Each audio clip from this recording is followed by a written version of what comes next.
Hey there folks, it is me, RandomJosh, and we are back again with another Random Monday video.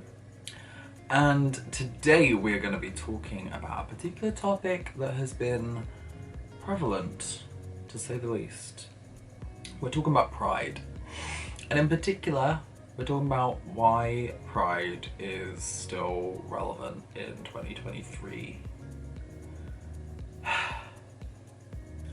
Honestly, having this kind of chat and video just feels a little bit surreal. So, of recent times, we've seen quite an increase in these kind of questions. Like, we've had them year on year, let's be honest. We always get them around Pride Month. We get onslaught of, why is pride still needed? Why do we still have pride? Why is there no straight pride? And just all this craziness. And more often than none, it leads to a lot of headbanging from both sides.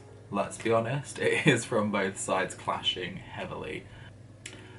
And I really just wanted to talk today about like why actually is pride still important? So many people look on to pride and think, well, you have rights, you have this, you have that, and in a lot of people's eyes, apparently we have more than we need. Which, first of all, bullshit, but you know.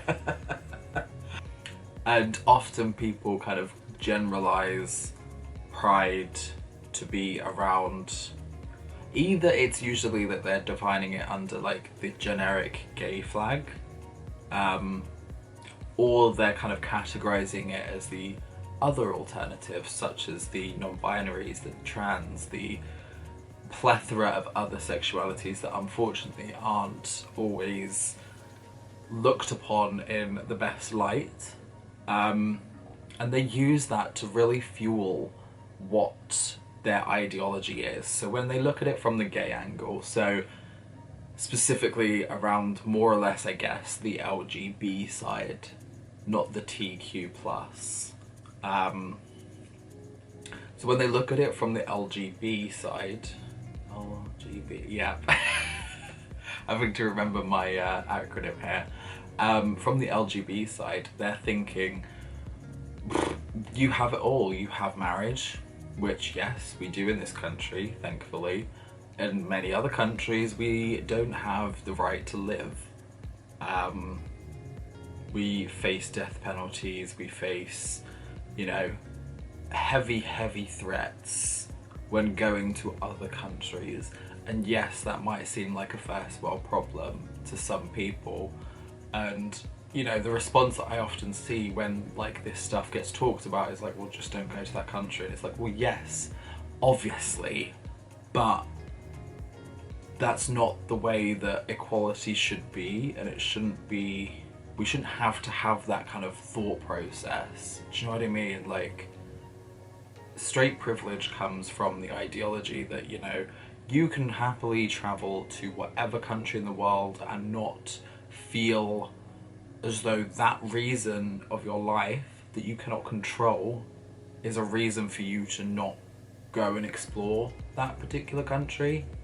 Whereas, you know, on the other hand, we still have to fight those battles and think of those things. So yeah, a lot of the times they look at that LGB side and really hone in on those things of, well, you've already got so much. And it's like, well, yeah, we do, of course. I have to sit here as a white, gay, cis male and say I have a shit ton of privilege to be in the position that I'm in personally. And that's me raising my hand and saying, yes, I am in a very privileged state. Like, my life is, I don't face daily threats or daily issues, really. I say really for a particular reason, and I will delve into that shortly. But I have got that privilege that many others do not have, which is why I want to kind of actually use what platform I do have and discuss this stuff and like actually vocalize my personal feelings on this all. Anyway, back to the acronym.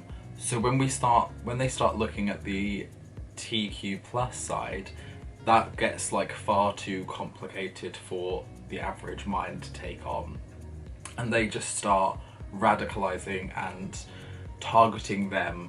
So we've seen an increased amount of kind of targeted hate towards that latter end, be it, you know, the trans community. We've seen it time and time again of late, that they are being targeted for a variety of things, basically just for wanting to exist and be equal. And the other part of this is that if we start to really hone in on the trans issue, we start to look and compare. If we think back to, I can't think of the exact dates, let's be real, but like let's think back to like probably 70s, 80s, maybe even 60s, that kind of regional era, when being gay was exactly what we're seeing now for the trans community.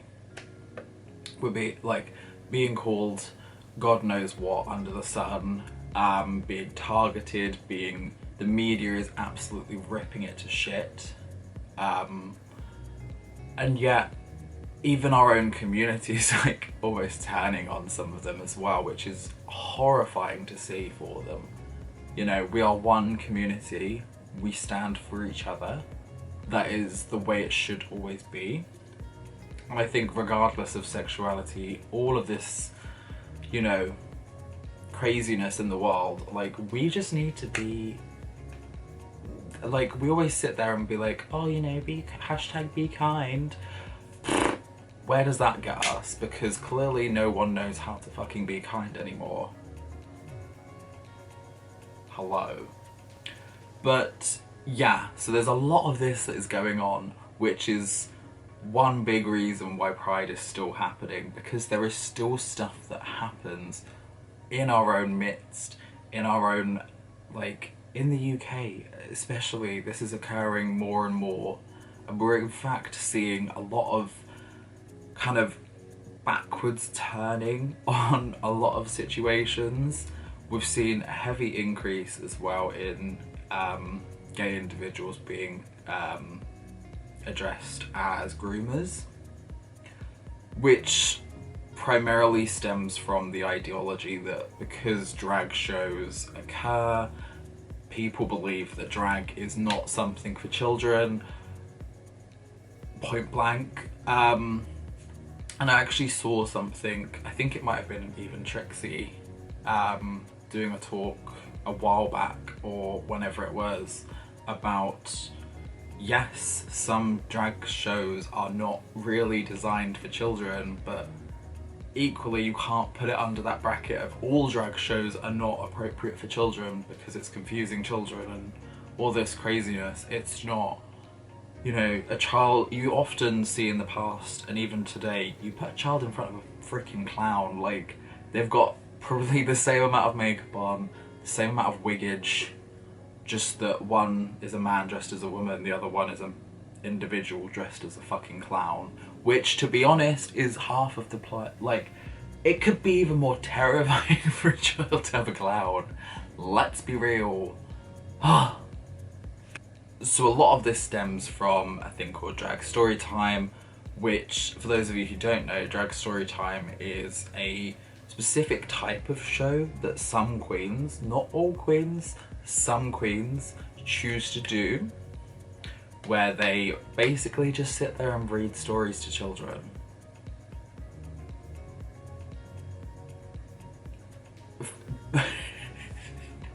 Make it make sense, come on. This is not something that they are particularly, you know, they're not doing it to target children. They're doing it because children are, you know, at that time where they should theoretically be able to see the full breadth of the world. If you want to shield your own child and not see the varying colours of the world, and you want them to live in a very narrow mind, then by all means, don't take your children to drag shows or drag story time. That's fine. But don't police what other parents want to do with their children if they want them to grow up with a more broadened mind and scope of vision for the future. Because what we're trying to aim for is not to change your children to be part of our community. We couldn't give a toss. The main key element of that is that most of us growing up didn't have access to things from the community when we were at that kind of more vulnerable age. And I know from my own experiences that I definitely grew up in a place where everything was so heteronormative, you know, and I'm still as gay as anything. So clearly, you know, in that mindset of if a child sees gay things, they will be gay. I saw straight things every fucking day of my life. Did I turn out straight? No. Hello. Don't get me started on when they say it's a fucking choice, because this lifestyle could not be further from a choice. Like, I don't think I could have sat here and said I want to choose a lifestyle where I'm going to be bullied from primary school up to high school. Like, that's not the lifestyle choice I made. That's just the life I was given and I was born into. But yeah, because of this situation around drag story time, or drag story hours, whatever you want to call them, a lot of this is where the kind of grooming, gay people are groomers scenarios come forth from. And now we're seeing, because the media once again is really honing in and heightening things like the Philip Schofield, the was it Hugh Edwards, big personalities who are engaging in situations where some may deem that as grooming. The Phil Schofield one, you know, we can kind of touch a bit, you know, that is down that road. However, the Hugh Edwards or Edmonds, whatever it was, can't think of the name off the top of my head, that scenario, when you actually read into it, is a bit different, and it's something that we can't really class under this groomers thing. But if you saw the media, the way that they jumped onto that, calling, you know, everything under the sun, and it's just, this is the life we're living at the moment. So this is why we need Pride. It's because it's, at its core, it's not a celebration. I know it looks like it from afar, because we do end up getting a bit crazy and a little bit like, woo!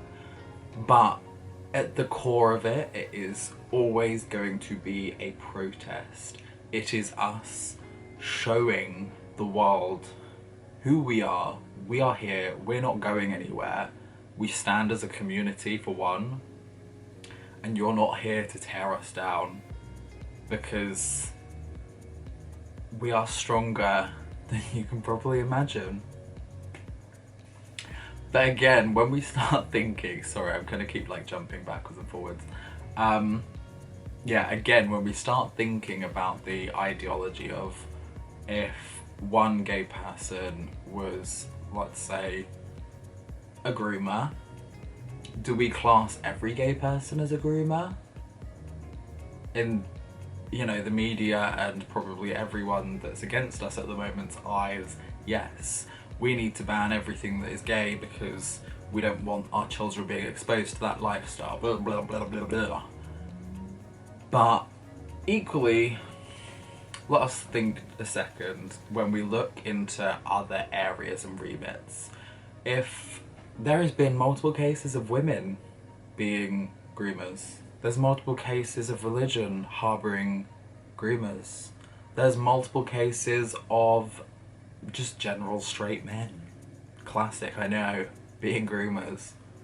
But yet, do we cancel all of those? No, we don't. Why? Why don't we do that? Because it's just dumb. It doesn't make sense to cancel an entire chunk of something. And I think it's easy for the media at the moment, especially, to just target our community when it comes down to these scenarios. And I don't support, you know, any of these individuals who actually do engage in that scenario, and, you know, anything to do with children is a no. That's a big no. So why just I can't get into it enough. Like, why do we categorize everyone that's now in the community as groomers? It just does not make sense. But again, it's just the media's way to create difference between us all, when in reality we all probably want the same-ish thing. And the biggest thing that we as a community are fighting for is just to feel safe, to feel equal. And again, as I touched on at the beginning, yes, I am myself a white cis gay male. However, there are other people within my particular community who are more exposed to those areas of hate, who are more exposed to the, you know, unsafe nature, even within this country. Like, we are not fully protected, and honestly it's a scary time of late where we're seeing laws getting rolled back. We're seeing, you know, loopholes coming into play where things can occur, and we're seeing it as well over the pond in the US.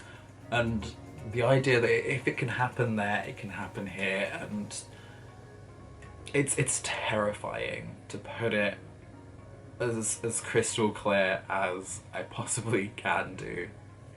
It is so terrifying for us all. And again, I can only speak really on my own experiences and my own feelings, but I know when we look at the rest of our community, those wider minority groups, they are feeling so like vulnerable at the moment, because our own community in fact is turning on them, and that's just disgusting to see. And it actually like really irks me when I go on to like social media and see these things, and it just it's fueling that kind of hate. But I don't want to. This should be a time for us all to kind of come together and really be as one, basically. Now, I know as well, especially around the trans issue particularly, there is a very heavy battle between the female community and the trans women community specifically. Trans men don't seem to have that same, well, I say this very broadly, they don't seem to have as much that I can see personally going on against them. I know the trans women community is very, very prevalent at the moment of hate-fueled rages, but equally I know that the trans male community is also suffering in similar, if not, you know, slightly different ways. But we're seeing this quite a lot because two communities are really colliding on ensuring that their rights are being seen. And I will sit here and play devil's advocate all you want. Like, I can see there's cases to be made on both sides, 110%. So all in all, there really is a million and one reasons why Pride is still a thing, why it still exists, and it still needs to happen until we are 100% equal, which, to be completely honest with you, is not likely. There's always going to be differences. Let's point blank it there. There's always going to be differences. But we certainly can't pick singular bad eggs out of an entire community and ostracize the entire community on the back of that feeling. But yeah, thank you all so much for sticking tuned with today's video. I hope you have enjoyed. I don't know if enjoy is the correct word, but I hope that it has been informative. And let me know your thoughts and feelings. Honestly, sound off in those comments if there's anything that I've missed off or you feel differently about. Let's have that discussion. I think it's healthy to have these discussions and let out the thoughts and feelings and hear all different sides of the coin. So please do let me know down below in the comments. But yeah, thank you again so much, and I will see each and every one of you folks in the next video. Peace out, bitches.